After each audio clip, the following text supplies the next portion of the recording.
There are plenty of Pilot watches out there, and plenty good ones too, but there's only one brand that can use the word Pilot on the dial. My name is Blake Bettner, I'm the managing editor of Worn & Wound, so today we are talking about the Zenith Pilot Automatic.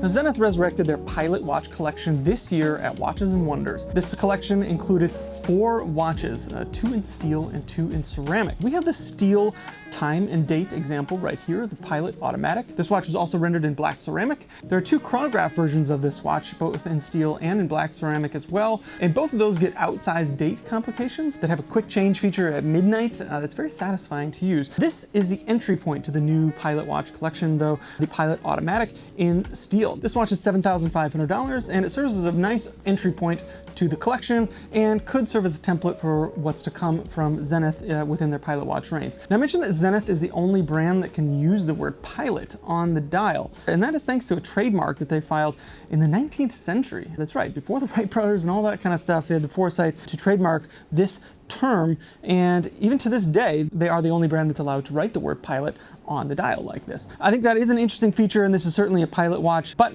it's a little bit more than that as well, and it almost veers into field watch territory. And there's a few reasons for that we'll get into here. But let's start with the basics. This steel case measures 40 millimeters in diameter, a little over 13 millimeters in thickness, and about 48 millimeters from lug to lug. Nothing too threatening about those numbers, but it does wear a little bit tanky on the wrist. The proportions all feel a little bit thick, and I think part of that comes down to this thick brushed bezel piece that's framing the dial here. I think it's a nice look and it goes well with everything else, particularly some of the design motifs that are happening in the dial. There's a lot of strong details fighting for attention on this watch, even though it's not a very complicated watch. There's a lot going on here and there's a lot of details that are kind of fun to discover. Some of them you might love, some of them you might not care for, but this is a watch that's not shy on personality, and we appreciate that kind of thing around here. So let's move into the dial here. The first thing that you'll notice is a texture that is laid out horizontally on the dial. This is meant to mimic a fuselage of a plane. It doesn't overtly read as obviously that when I look at it,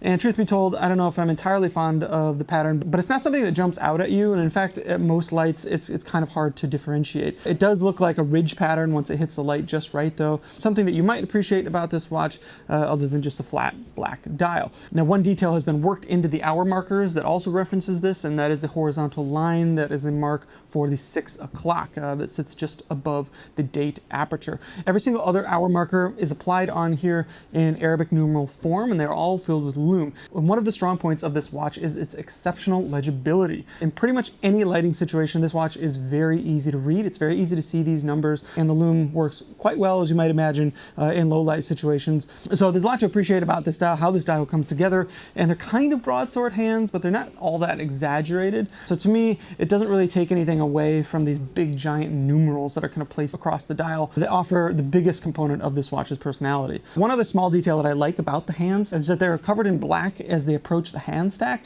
so they kind of disappear except for the portions that you need to get a quick read on the time. So there's almost zero distraction when it comes to getting a read on the time with this dial. Now moving to the other side of the watch, you'll notice a few things here. First and foremost, the strap has a quick release mechanism that is a very simple to operate button that removes each section of the strap. This also comes with another strap, but I like these a lot because it uses a traditional spring bar, so you can still put any strap that you would normally put on a watch onto this, but you can also utilize Zenith straps with this nifty feature as well. So to me, this is one of the better utilizations of a quick release that I've seen. That does open up a view to the back side of the watch, which is an exhibition case back that offers a view of the El Primero 3620. This is a non-chronograph version of the El Primero. It's still high beat though, 36,000 VPH. And while most watches, especially uncomplicated watches in this price range that have an open case back, give you a view of a rather utilitarian looking movement, and that's no different here, but it does display part of its going train in a really nice manner. And you can see the silicon escape wheel in purple operating underneath the balance wheel here. So it's maybe a slightly nicer view than you might get with other watches in this price range. But overall, the El Primero is of course kind of a household name, so it's a movement that comes with a bit of history in there and a name that comes with a bit of history as well. So I like seeing it used here over something like their elite movements. Now I mentioned the measurements here, and that's something that I want to come back to talk about what this watch is like on the wrist. I mentioned that it's a little bit tanky, and it is. It sits up a little bit high. There's no real attempt to hide any of the thickness in this case. Now being a time and date watch, I'm not sure why it needs to be this thick, but it's not so thick that it really gets in the way of anything. It really kind of goes well with the overall vibe of the design of the watch, but it does sit up a little bit tall on the wrist, though not in an uncomfortable manner. It really kind of feels like an intentional aesthetic decision that they made around every component of this watch. I do like the profile of the watch. I think the case is nicely finished, and I particularly enjoy the deep chamfer that traces the lug line all the way to the termination of the lug.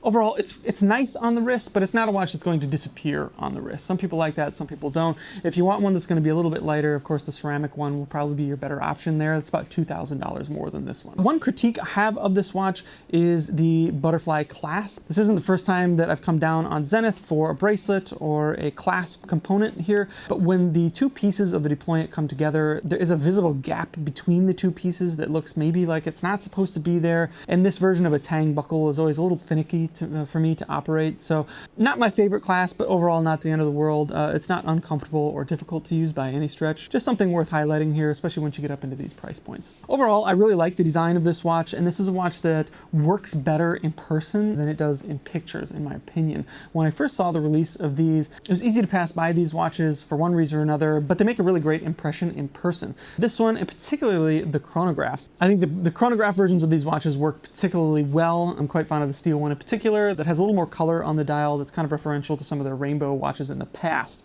which we have on the screen right now. When it comes to this watch in particular, though, I think Zenith is moving in the right direction. There are a lot of other great watches in this price point that will kind of give you the same kind of thing. The IWC Mark 20 is one that immediately comes to mind. This watch reads a bit as a field watch to me, ironically, with the word pilot on there, and so do the IWC Mark series of watches.